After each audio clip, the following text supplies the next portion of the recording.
स्वामी जी, सबसे सारपूर्ण बात जो है, जैसे कि एक तो स्वभाव बताया आपने, एक पुरुषार्थ और एक परिणाम। परिणाम प्रतंत्र है, कुदरत के अधीन है, और जो स्वभाव है वो अपने में लीन रहता है, कैटलिस्ट है, अक्रिया है। वो है तो हम हैं, बोल रहे हैं, नहीं तो राम नाम सत्य है। लेकिन जो करने की बात होती है वो है बीच वाला पुरुषार्थ। तो पुरुषार्थ का प्रतिष्ठित आत्मा की बात कहते हैं, और प्रतिष्ठित आत्मा ज्ञान दर्शन का उपयोग करके, उसी को दृष्टि कहते हैं, उसको दृष्टि विज्ञान तभी ये बना है, उसका उपयोग करके, और वो पुरुषार्थ करता है, चाहे संसार का पुरुषार्थ है, चाहे मुक्ति का पुरुषार्थ है। तो आपने बताया कि जो ज्ञानावरणीय, दर्शनावरणीय, मोहनीय और अंतराय जो घाती कर्म है, वो आत्मा की घात करते हैं, एकांत पाप है, और वो कैरी फॉरवर्ड होते हैं। और उसके साथ साथ में मिथ्या ज्ञान यानी सम्यक ज्ञान, सम्यक दर्शन जो स्वभाव है आत्मा का, वो तो आत्मा का स्वभाव तो आत्मा के साथ ही रहता है। और ये जो चार है, ये मिथ्या ज्ञान, मिथ्या दर्शन भी, ये कहाँ रहता है, किस रूप में रहता है? क्योंकि जो हमारी कॉजल बॉडी भी एक है, तो क्या ये कॉजल बॉडी में रहता है या अलग से रहता है? किस तरीके से जो है मिथ्या ज्ञान, मिथ्या दर्शन साथ कैरी फॉरवर्ड होगा, जब भी तो उपयोग करेगा। प्रकृति तो भोग की है, वो तो अलग चीज बात है। तो कृपया थोड़ा मिथ्या ज्ञान, मिथ्या दर्शन कहाँ रहता है, कैसे रहता है, और किस तरीके से प्रतिष्ठित आत्मा को टच होता, उपयोग करती है, ये थोड़ा मैं गहराई से जानना चाहता हूँ। सबसे पहली बात क्या है कि प्रतिष्ठित आत्मा हर अवतार में आपको फ्रेश मिलता है, और जो प्रतिष्ठित आत्मा के साथ पिछले अवतार में आप आत्मा और प्रोसेसर, जिसमें मन, बुद्धि, चित्त, अहंकार डिस्चार्ज के रूप में है, वो भी लेकर आते हैं साथ में। और मन, बुद्धि, चित्त, अहंकार का जो प्रोसेसर है वो भी लेकर आते हैं, और उसके साथ मिथ्या ज्ञान, मिथ्या दर्शन का जो डेवलपमेंट है, मिथ्या ज्ञान में दर्शन का कितने अवतार का, वो भी कैरी ऑन होता है, क्योंकि वो आपकी कैपिटल है टू यूज। क्योंकि फ्रेश प्रतिष्ठित आत्मा है, वो डिस्चार्ज भाग को भी देख सकता है और कैपिटल का यूज भी कर सकता है, दोनों है। और इसीलिए दो प्रकार से कर्म बनते हैं, या तो बाह्य परिस्थितियों देख के, मन वचन काया की अवस्था को देखकर भी भाव कर सकते हैं, और आंखें बंद करके अपने ज्ञान दर्शन का उपयोग करके भी भाव कर सकते हैं, दोनों एंगल है। तो हर अवतार में मिथ्या ज्ञान, मिथ्या दर्शन और मोहनीय कर्म, तीन प्रकार के जो कर्म है वो कैपिटल के रूप में कैरी फॉरवर्ड होता है, मगर ये माइनस कैपिटल है। कैपिटल का मतलब होता है ये आपकी लायबिलिटीज है, और लायबिलिटीज क्योंकि आपने इनको एक्सेप्ट किया है ज्ञान, दर्शन और सुख का साधन के लिए, तो वो आपके साथ रहेगी, और आप जब चाहे तब इसका उपयोग कर सकते हैं पुरुषार्थ के लिए। तो ये हर अवतार में सबके साथ कैरी फॉरवर्ड होती है। दूसरा, अगर अनुभवी ज्ञानी पुरुष के पास आपको सम्यक ज्ञान, सम्यक दर्शन मिला है, तो वो समझ के उपयोग करके अनुभव करोगे, तो वो भी आपके आध्यात्मिक डेवलपमेंट के रूप में साथ में आएगा। तो ज्ञान दर्शन, जो मिथ्या ज्ञान, मिथ्या दर्शन है, वास्तव में वो डेवलपमेंट नहीं है। सम्यक ज्ञान, सम्यक दर्शन से जो प्राप्त होता है वो डेवलपमेंट है। इसको डेवलपमेंट नहीं कहते हैं, मगर इसको कहते हैं लोक संज्ञा की दृष्टि, जो हर अवतार में चाहिए आपको, कि इसको माँ बाप कहना है, इसको भाई बहन कहना है, इसको पति पत्नी कहना है, बच्चे कहना है, इसको ये मेरा मकान बोलना है, कार बोलना है। ये ज्ञान आपको व्यवहार जीवन में हर अवतार में चाहिए। तो ये गृहस्थ ज्ञान है, मिथ्या ज्ञान, मिथ्या दर्शन, मोहनीय गृहस्थ ज्ञान है। वो लायबिलिटीज होती है, वो हर अवतार में वो बिलीफ के साथ कौन सा ज्ञान? ग्रोथ ज्ञान, ग्रस्त ज्ञान, गृहस्थ ज्ञान, गृहस्थ में जीवन जीने का ज्ञान, ये आध्यात्मिक ज्ञान नहीं है, गृहस्थ ज्ञान। तो वो हर अवतार में मिथ्या ज्ञान, मिथ्या दर्शन और मोहनीय कर्म के रूप में साथ में आता है।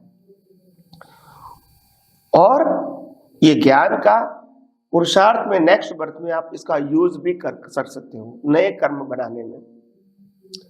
अगर आपको अनुभवी ज्ञानी पुरुष के माध्यम से सम्यक ज्ञान, सम्यक दर्शन प्राप्त होता है, तो इनको समझकर, इनका उपयोग करके जो अनुभव करते हैं वो स्पिरिचुअल डेवलपमेंट है।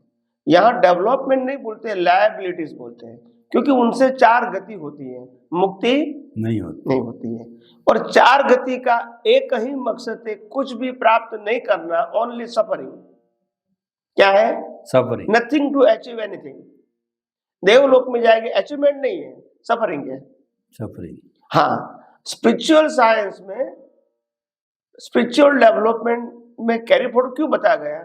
क्योंकि वो सनातन सत्य है। जैसे आत्मा सनातन सत्य है, ऐसे लॉ ऑफ नेचर भी सनातन, जिससे दुनिया चलती है। तो ये समझने से आपके अंदर जो मिथ्या ज्ञान, मिथ्या दर्शन, मोहनीय कर्म रूपी जो अज्ञान है, इसको आप मिटा सकते हैं, इरेज कर सकते हैं, इसकी वैल्यू डी कर सकते हैं। तो इसीलिए ये सम्यक ज्ञान, सम्यक दर्शन का जो अनुभव है, वो आध्यात्म में उसको कैपिटल बोला जाता है, वो कैरी फॉरवर्ड होता है, क्योंकि हर अवतार में वही सनातन सत्य होता है। तो अगर आपने इस बर्थ में 5% को भी सनातन सत्य रियलाइज किया, तो वो 5% से ही आगे जाना है आपको। आप समझे ना? फिर एक से स्टार्ट नहीं करना है। तो इसीलिए ये जो मैच्योरिटी है, तो उसमें जो 2 भाग बताए, मिथ्या ज्ञान, मिथ्या दर्शन का डेवलपमेंट और सम्यक ज्ञान, सम्यक दर्शन का डेवलपमेंट, ये लायबिलिटीज है, ये कैपिटल है।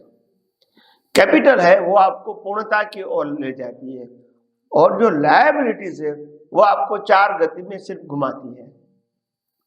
वो आभासित सुख दुख दे सकती है। कौन सा? आभासित, नॉट फैक्ट। और सनातन सत्य है, वो अज्ञान नाश करते हैं, तो आपको फैक्ट समझ में आता है, एकदम अनुभव में नहीं आता है कि ये सब कुछ मेरा न था, न है, न रहेगा।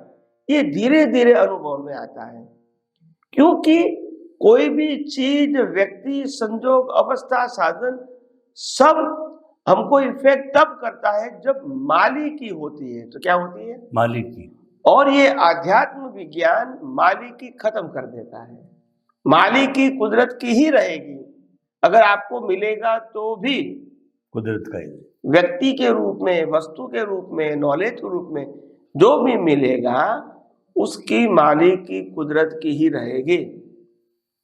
तो ये विज्ञान बताता है, लौकिक ज्ञान वो बताएगा नहीं।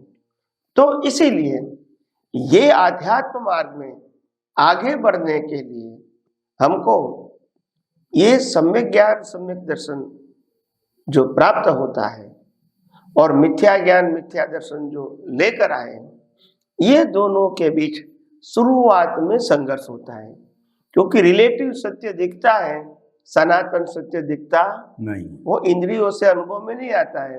रिलेटिव सत्य तो इंद्रियों से अनुभव में आता है। तो इसीलिए, और इनका प्रभाव कितने अवतारों से है रिलेटिव सत्य का, तो एकदम से इरेज नहीं होता है, समय लगता है। फिर आपकी जितनी मैच्योरिटी, इतनी आप इसकी वैल्यू डाउन कर सकते हैं, और डाउन करेंगे तो धीरे धीरे उनका अस्तित्व रहेगा नहीं। तो ये आपके ऊपर निर्भर है। क्या है? आपके ऊपर निर्भर है, कितना यूज करते हो। Yes yes yes. तो इसीलिए ये मिथ्या ज्ञान, मिथ्या दर्शन को मिटाना आध्यात्म मार्ग में, मुक्ति के मार्ग में बहुत इंपॉर्टेंट है। और मैं समझता हूं ये डिफिकल्ट नहीं है, मगर हाँ, उसमें इंटरेस्ट होना चाहिए, वैल्यू होना चाहिए, उपयोग होना चाहिए, फिर लास्ट में अनुभव आता है। मगर आपको वैल्यू और इंटरेस्ट नहीं है, तो विज्ञान आपको आसानी से समझ में या अनुभूति में नहीं आएगा।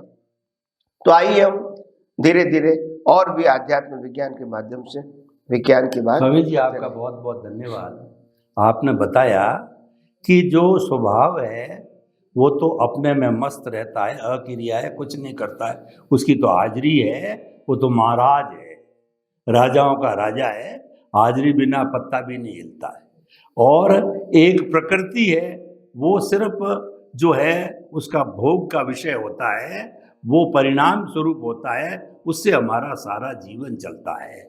और हर जन्म में प्रतिष्ठित आत्मा हमको फ्रेश मिलती है, जो कि सम्यक ज्ञान सम्यक दर्शन का भी उपयोग कर सकती है, और मिथ्या ज्ञान मिथ्या दर्शन का भी उपयोग कर सकती है, और चाहे तो अपना जो कुछ भी भुगतान चल रहा है उससे कोई रिएक्शन आया तो उससे भी जो है वो अपना मिथ्या ज्ञान मिथ्या दर्शन ले सकता है। बहुत सुंदर आपने सारी चीज़ बताई।